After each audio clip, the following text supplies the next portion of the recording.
Hello everyone and welcome back to another average review.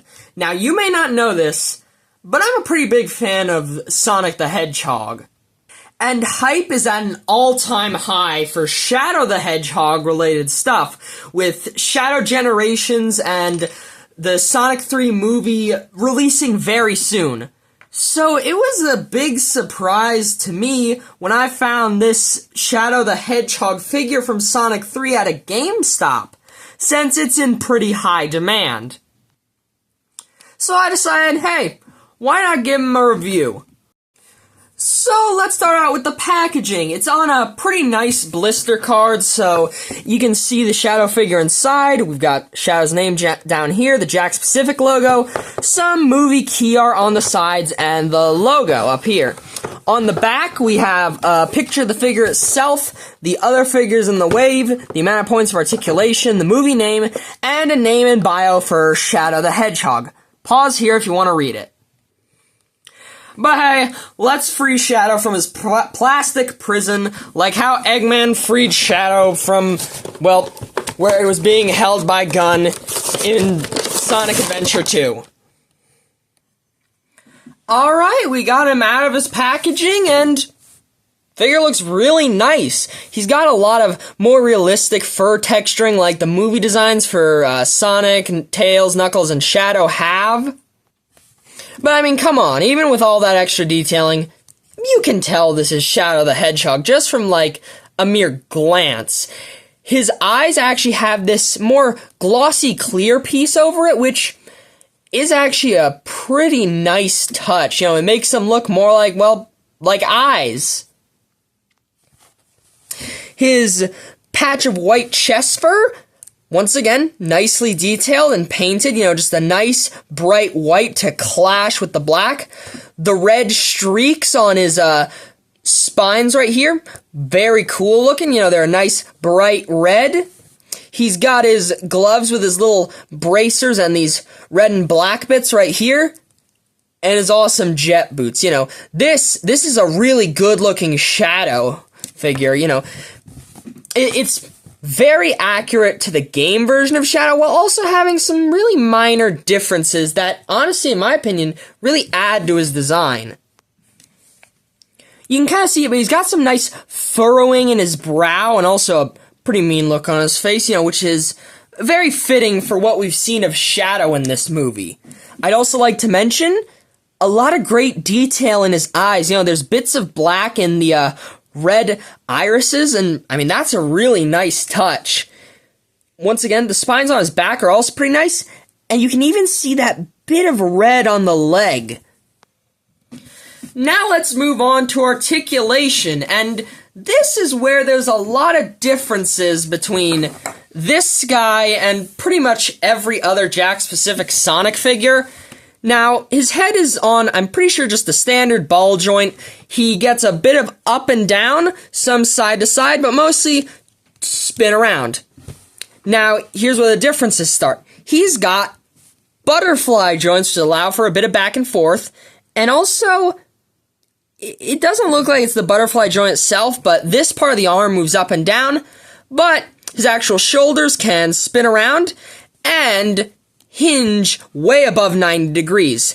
They've also added bicep swivel and arms that can hinge but also spin around, and at the forearm twist.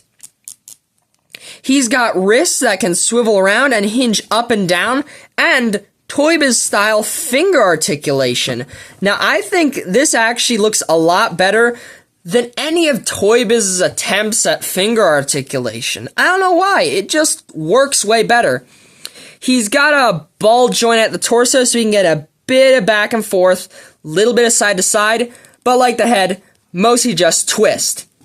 His legs get a really good amount of kick forward, pretty good split, thigh cut, knees, which similar to the arms, get a bit of twist side to side and swivel along with bend. And he's got ankle balls that can hinge forward, backwards, pivot side to side, and well, no, they don't really spin around, so they're more so just standard hinged ankles, but still, a lot of range there. Pretty nice, especially for a Sonic figure. Now, all this articulation is amazing, but it does make the arms look a little awkward, kind of look at how this part sort of sticks out from this part, and, I'm willing to take that trade-off, but it's a bit important to mention. But let's get to some figure comparisons, which is going to be a lot shorter than usual since I don't have many Sonic figures that scale with this Shadow. But starting off with the standard comparisons, we have the Marvel Legends Renew Your Vows Spider-Man and Spinneret. I think this Shadow is way too big for any 6-inch scale figures. It's a little better with 7-inch figures like this DC Multiverse Batman Reborn figure I reviewed a while back.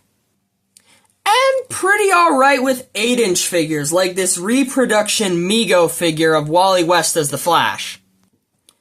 Now, unfortunately, I don't have many of Jakks Pacific's 4-inch Sonic figures, and even then, this Shadow is, I believe, meant to be in the 5-inch scale, so next to these classic Mecha Sonic and Dr. Robotnik figures, he's bigger than both, which doesn't really fit with either character.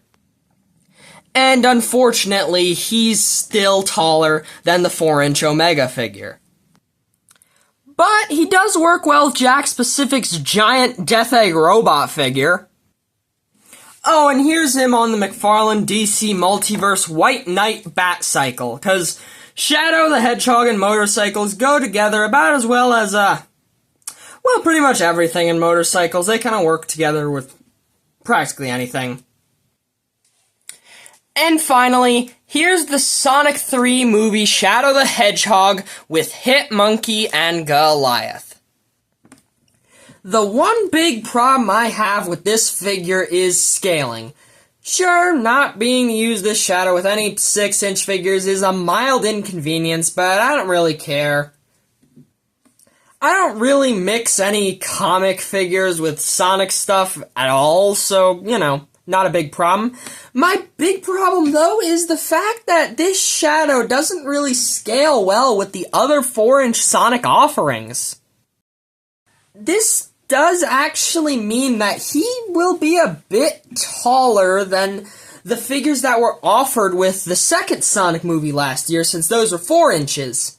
And sure, I think you could make it work with some perspective shots, but the fact of the matter is, this Shadow is a different scale from nearly every other Jakks Sonic figure. Now, granted, they've re-released new versions of most of the main movie characters, Sonic, Tails, and Eggman, and I'm sure Knuckles will eventually be on the way in a potential second wave. And there's also the Sonic Prime 5-inch figures, I guess, but Still, though, despite my little rant about scaling issues, this Shadow is a fantastic figure in his own right. The articulation on this guy especially is the kind of stuff we haven't really seen on any Sonic figures in the last 10 years. And at a price point of around $15 at retail, well, I don't think you can go wrong buying this guy. Granted, he's a bit difficult to find, but I'd say tracking him down is absolutely worth it.